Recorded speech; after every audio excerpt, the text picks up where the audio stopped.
Cartagrafías. Historias por correspondencia con Laura Piñero.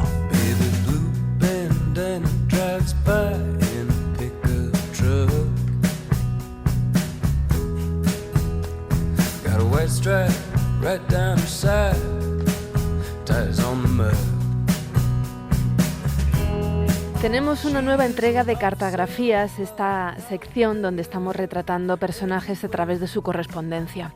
Hoy nos vamos a acercar a varios protagonistas que tienen un punto, una herida en común: el exilio.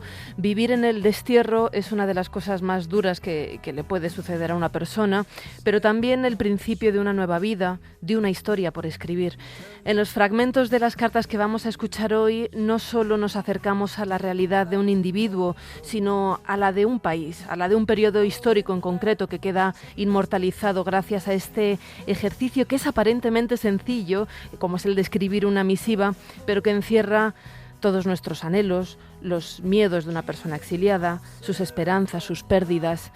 Laura Piñero, buenas tardes. Hola Marta, buenas tardes. A veces la palabra exilio, el hecho traumático que te coloca lejos del hogar de manera forzada por razones políticas o de seguridad, nos suena lejana, antigua, al estilo Napoleón o Dante, pero esta sociedad continúa expulsando a la gente de sus hogares amenazados por las guerras, sus ideas o por su trabajo. Recientemente, la periodista mexicana Lidia Cacho ha publicado un libro titulado Cartas de amor y de rebeldía, con la editorial Debate, cuyo proceso de creación nos va a ayudar a entender muy bien los sentimientos que invaden a los exiliados. Uno se despide insensiblemente de pequeñas cosas, lo mismo que un árbol que en tiempo de otoño muere por sus hojas. Al fin la tristeza es la muerte lenta de las simples cosas, esas cosas simples que quedan doliendo en el corazón. Es que Lidia Cacho lleva un tiempo ya exiliada aquí a nuestro país, ¿verdad? Sí, y en ese momento de exilio empezó a escribir este libro. Llegó a Madrid tras no poder asentarse en Estados Unidos por culpa de las políticas de Donald Trump. Tuvo que abandonar México, aconsejada por la Interpol y la DEA, porque su vida corría un grave peligro. Ya sufrió además un secuestro y entraron en su casa en 2019, seguro que lo recuerdan los oyentes, asesinaron a sus 2 perras. Ella se salvó de milagro, Marta, porque afortunadamente no estaba en casa. Sus investigaciones y denuncias periodísticas la han puesto en la diana de las mafias de traficantes de personas. Ya en España, en plena pandemia y con el miedo de verse forzada a volver a su país si la estabilidad legal no llegaba, el médico le diagnosticó el síndrome de la exiliada. ¿Y eso? Yo no había escuchado nunca Yo tampoco. el término, lo cuenta ella. Es tener el corazón partido por la mitad, en su caso entre México y España. Así que para superar el miedo y la ansiedad que la paralizaban, decidió revisitar las cartas que durante toda su vida compartió con sus familiares y amigos, especialmente con su madre, volcarlas en un nuevo libro junto a páginas de sus diarios personales. El diario también es un género muy importante para ella. El primero se lo regaló su madre con 12 años y desde entonces no ha dejado de escribir. Encontrarse con todo este material que afortunadamente ha conservado fue como, atención al término, repatriar su pasado, según ha explicado. Con estos documentos reconstruye su vida, sus relaciones, su crecimiento profesional e individual y, por supuesto, el momento del exilio. Destaca esta carta donde explica a su padre cómo se siente en España. La escritura funciona como una lucha contra el caos. La propia Lidia Cacho, que consiguió la nacionalidad española por carta de naturaleza en 2021, nos lee su carta. Madrid, España, 7 de noviembre de 2020. Querido papá, ayer domingo que hablamos, me partió el corazón escuchar tu voz atragantada por las lágrimas. Sé lo difícil que es para ti expresar tus emociones y me conmociona saber que te estoy causando sufrimiento. Yo también tengo miedo de romperme. Así que recurro a una carta, como me enseñó mamá, para no dejar nada en el olvido. Estoy bien, padre. Hay días difíciles. He tenido que tomar decisiones que me costaron mucho, como vender mi casa, que como sabes es mi única posesión material. No me duele vender la casa por su valor material. Me duele porque debo hacerlo a la fuerza, porque me expulsa mi país y su injusticia, porque logré encarcelar a poderosos pederastas en el país que los deja libres, porque encarcelé policías torturadores en el país que los perdona siempre, porque me enfrenté al sistema y evidencié que si una mujer puede, no hay razón para que un gobierno entero no lo logre. Aquí me he sentido más frágil que nunca, pero también me siento libre al caminar por las calles. Conozco gente que abre un horizonte nuevo ante mis ojos y me abrazan mis amistades para que no me sienta sola. Camino a las 11 de la noche sola y ya no miro tantas veces a mi alrededor. Soy, de nuevo, una sobreviviente del desplazamiento forzado y te prometo, papá, que no me daré por vencida, que nos daremos ese abrazo que ya estamos dibujando con cada mensaje y en cada llamada. Tú prométeme que te cuidarás mucho. Te abrazo desde este lado del mundo con todo mi cariño. Ha inundado tu alma. Levántate y camina, porque en cualquier esquina vas a encontrarte. Cuántas emociones condensadas en esta carta, que pueden escuchar íntegra en cadenaser.com y leer entera en el libro de Lidia, en Cartas de Amor y de Rebeldía. Este es un ejemplo, Laura, que traes muy significativo, ¿no? De cómo las palabras pues pueden ayudarnos a entender este proceso que supone el exilio, dejar una vida atrás y reconstruir otra y sanarnos de alguna manera. Lidia Cacho es un referente del periodismo en México. Son importantísimas sus investigaciones, tú lo decías, sobre niños explotados sexualmente por cárteles y también vinculados a la política, sobre el tráfico de personas, sobre la explotación de mujeres. También ella continúa indagando en cómo los utilizan para convertirlos en sicarios, para realizar trabajos forzados y en otro tipo de corrupciones políticas de varios países. Lidia ha tenido que pagar este precio altísimo por contar la verdad, ¿no? Por ejercer el periodismo y por defender los derechos humanos hasta el punto pues esto que le ha costado el exilio. Y fíjate, Marta, que la hemos escuchado y leído en entrevistas, en la obra de teatro que escribió, La infamia, sí. Pero con sus cartas damos su unidad a toda su historia. Vamos descubriendo cómo forja su personalidad, su espíritu fuerte, libre, comprometido y fuera de lo común. Su madre despertó su sensibilidad social, sus inquietudes creativas, animándole a que escribiera. Dejó la universidad para ser autodidacta. Según leemos en las cartas, sus primeros trabajos fueron en el mundo del cine y leemos cómo justifica a sus padres todas sus decisiones y la relación con ellos, que principalmente con su padre pasa por distintas etapas. Hay cartas compartidas con sus primeros amores, con sus amigas, como con María Rosa Ochoa, su cómplice en la aventura de hacer radio pública de contenido feminista cuando era casi un pecado. Hay también reflexiones sobre la vida, sobre el acoso, el machismo, y me quedo con uno de sus últimos pensamientos. La aventura de vivir no ha terminado. Lo que me quede lo gozaré con amor y rebeldía.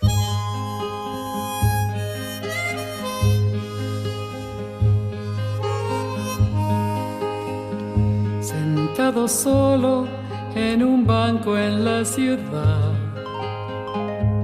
con tu mirada recordando el litoral.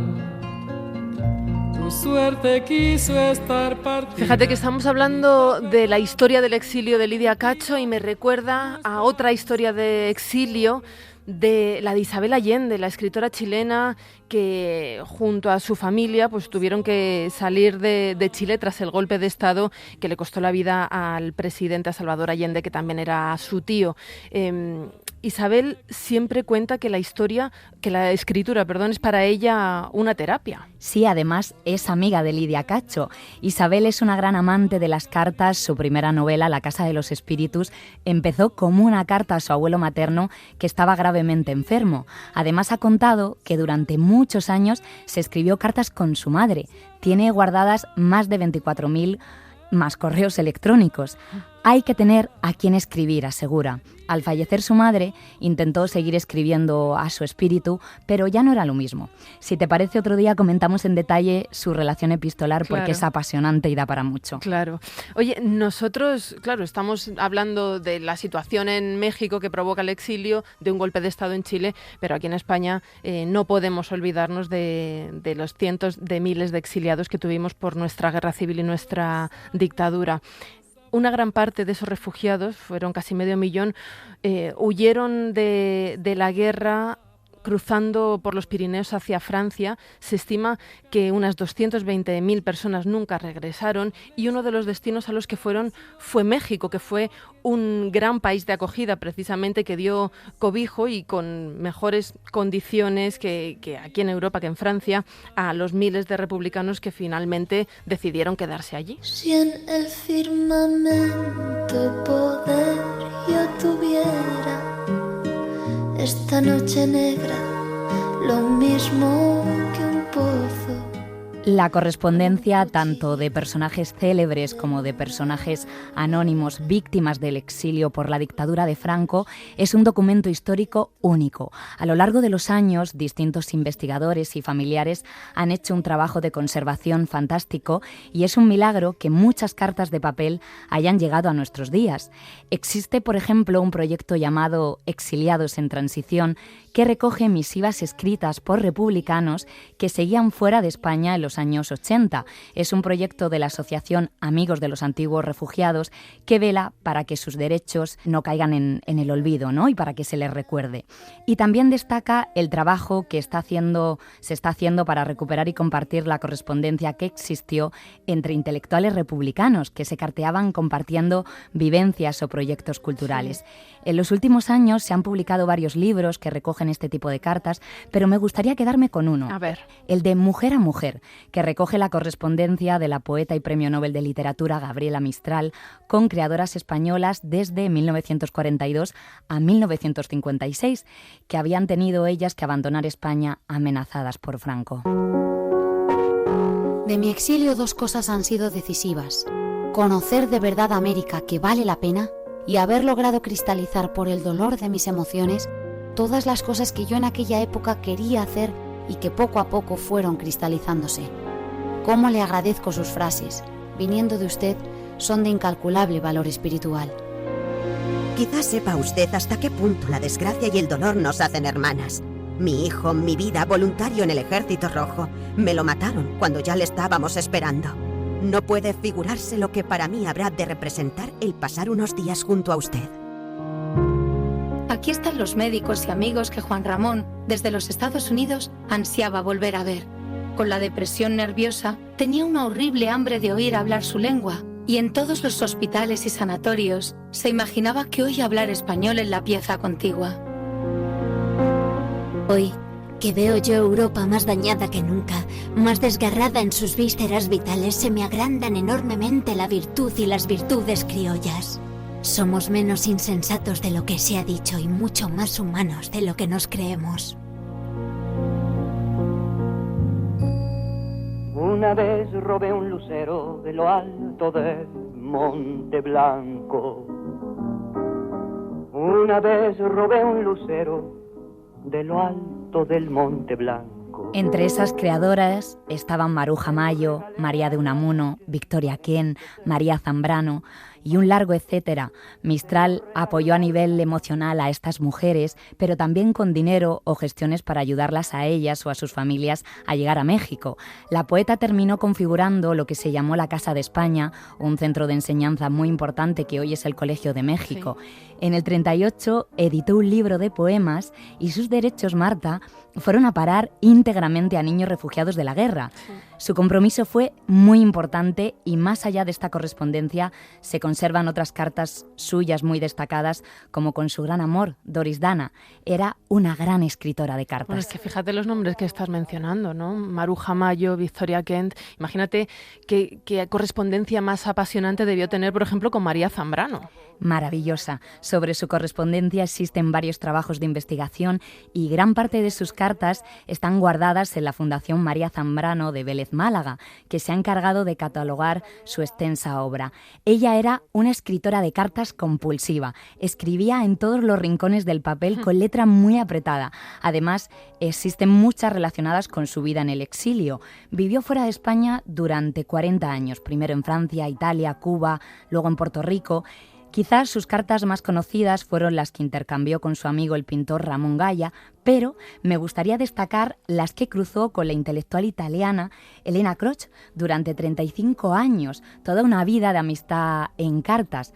Croce, como Mistral, mostró mucha sensibilidad con los exiliados republicanos. Fue presidenta de un comité de ayuda a los exiliados políticos. Ayudó a Zambrano, fíjate, encargándole artículos, apoyando sus obras y hasta consiguió que regresara a Roma, ciudad de la que había sido expulsada en sus primeros años por denuncias anónimas falsas. ¿Hay en otros lugares tantos enterrados vivos como en España? ¿Podrías hablar un poco de esto, querida amiga? Te deseo una primavera mejor y que todo en torno tuyo te permita ser como eres, ser lo que eres. De su correspondencia también me quedo con cómo describe la ciudad dorada y luego con una carta que no es una carta como tal.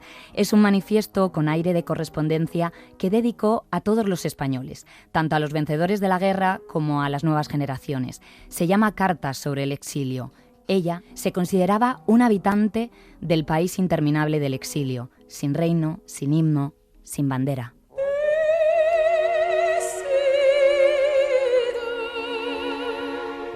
Toda carta tiene un destinatario, cuya presencia, lejana o próxima, posee la virtud de hacer que se deshiele el silencio, ese silencio que llega a ser a veces como una mortaja. Entonces el escribir a ese amigo nos devuelve a la vida. Y existe también el destinatario que despierta al que desde tiempo yace en un silencio como el que se padece en sueños. Entonces, al despertar se recobra la palabra y con ella la libertad. Existe también la carta que viene a ser como la pieza de un proceso, de esos que la historia, la grande y la pequeña, levanta. La historia que puede asentarse en la propia conciencia. Es la carta que con uno u otro título escribe el que se siente juzgado, llamado a dar cuentas. Pues que el exiliado, de tanto tiempo ya, se ha ido encontrando entre los más diversos planos de la vida histórica.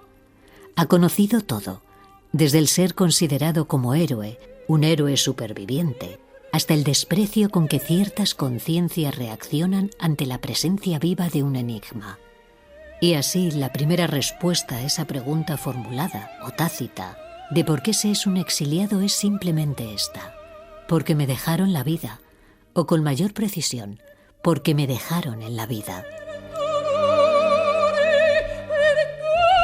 El deseo del regreso es un tema recurrente en las cartas de los exiliados, y en el caso de los españoles tenían las esperanzas puestas en que acabara de una vez la Segunda Guerra Mundial, porque confiaban que con los aliados, cuando ellos entraran por los Pirineos, podrían liberar a España y a Europa del fascismo, pero al final pasaron los años y las décadas, y en España al final duraron 40 años todavía de fascismo, y al final nunca regresaron, y muchos de hecho regresaron y luego se volvieron a sus países donde se habían exiliado. O la herida no cicatrizaba. Clara Campoamor salió de España, por ejemplo, en 1936, y desde el exilio, primero en Buenos Aires y luego en Suiza, tuvo también una correspondencia muy apasionante con abogados de la España franquista, por ejemplo, como María Telo, y tuvo que dejar de lado la política, centrarse en la traducción y la divulgación.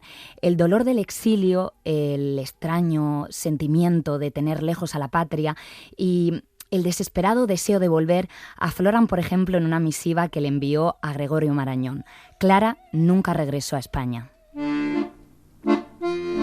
Mi querido y admirado amigo, deseo contestar a su amable y alentadora carta. Me ha hecho gran bien su misiva, pero no le oculto que no alcanza a desvanecer mis recelos. La permanencia fuera es para mí dolorosísima. No es que, como me reiteran en su nombre, las cosas las veamos desde fuera peor de lo que son, sino que en realidad desde fuera vemos y medimos con negros, y creo que con ciertos tonos, los grandes y terribles fracasos de nuestra patria, y lo que es peor, lo infecundamente trágico de nuestros positivos aciertos. Y ese tema, unido al del desgarramiento personal, nos hace la vida amarga y dura, llegando a desear sumirnos de nuevo en nuestros perímetros para adormecernos siquiera en nuestro empecinamiento crónico y acaso sin remedio. Clara Campoamor.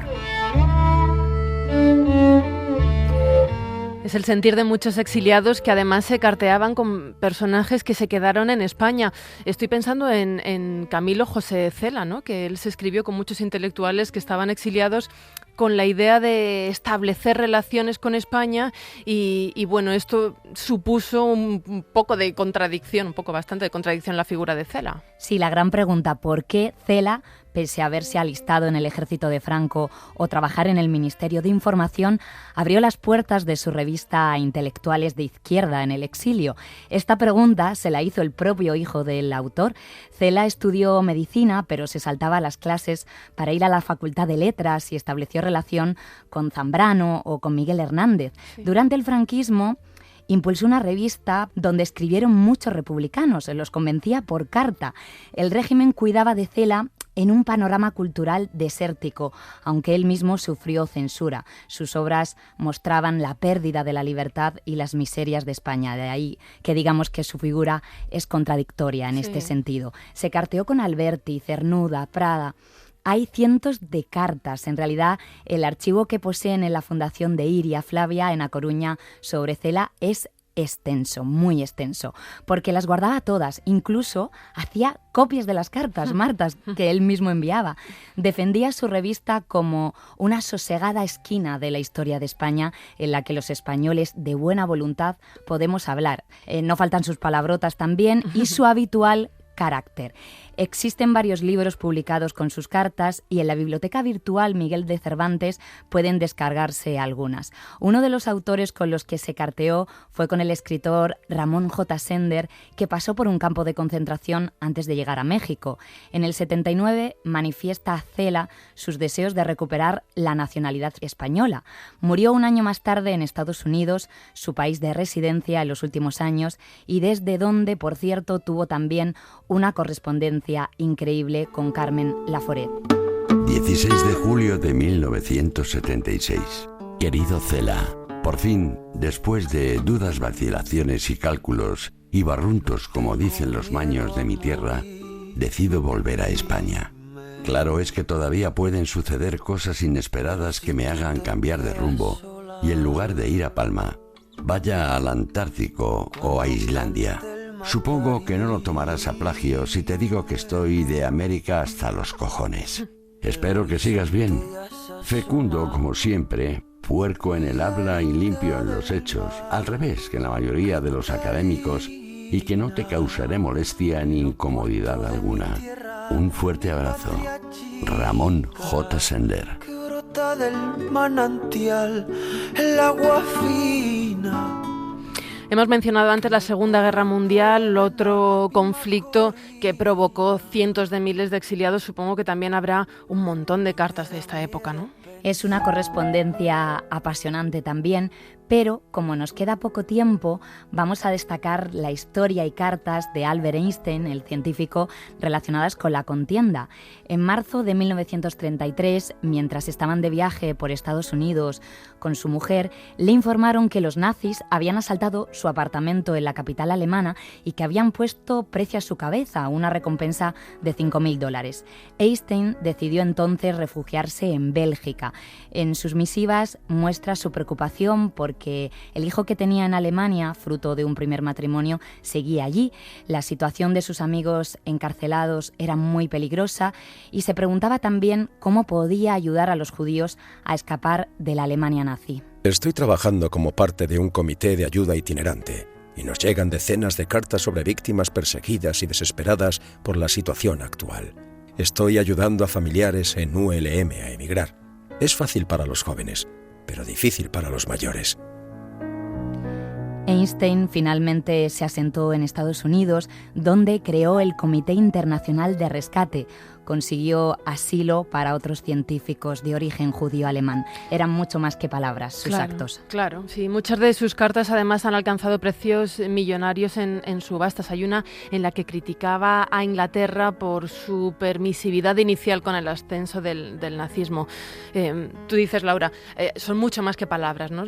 Reflejan lo que fueron sus actos. Y es que, claro, yo pienso que hubiera sido de todas estas personas sin la ayuda de quienes estaban en los países de acogida Y bueno, estas cartas reflejan la importancia de estos actos para concienciar sobre la necesidad de asilo y de ayuda a la gente que tiene que huir a otros países en cualquier época histórica, además, entonces y hoy en día. Gracias, Laura. La semana que viene más. Hasta pronto, Marta. Un placer. Un beso. Dame una noche de asilo en tu regazo. Esta noche, por ejemplo, dejemos al mundo fuera. Abre tus brazos, ciérralos conmigo dentro, solo unas horas y luego, cuando amanezca, yo pondré una cafetera y habré llevado esta nube hacia otro cielo de nubes pasajeras. Si el sueño pierde pie, resbala, queda colgando de un hilo. Prefiero una noche entera en vela a tener el alma en vilo. Dame una noche de asilo.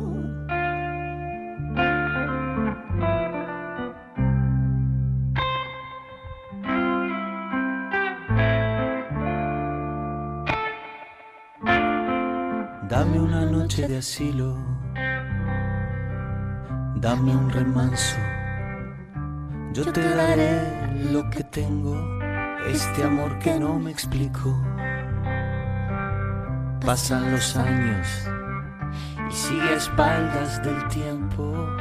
Quiero que me hables del tiempo, que te desnudes como si fuera algo corriente, como si verte desnuda